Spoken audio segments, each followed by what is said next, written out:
Komisioni i Venecias ka dhënë opinion pozitiv duke i hapur rrugë miratimit të ligjit të parë të reformës zgjedhore, financimit të partive politike. Në opinion vlerësohen ndryshimet ligjore si dhe bashkëpunimi mes palëve politike. Megjithatë, komisioni ka 6 rekomandime për të forcuar dhe më shumë projekt ligjin dhe për të mos lënë hapësira për abuzime. Së pari, shqetësimi kryesor i Venecias mbetet financimi i paligjshëm i partive politike, kryesisht nga palë të treta.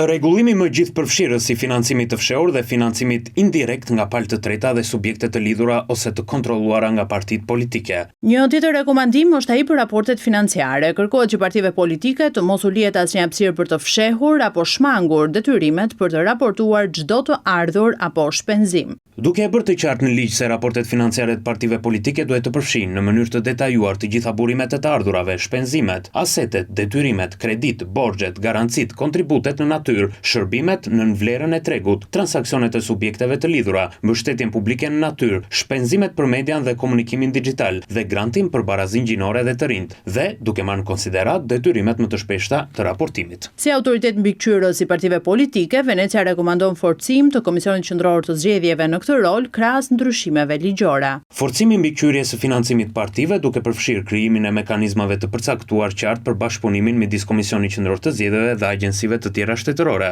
dhe sigurimin që komisioni të ketë një mandat të qartë, autoritetin dhe burimet e mjaftueshme për të mbikëqyrur në mënyrë efektive dhe proaktive financimin e partive.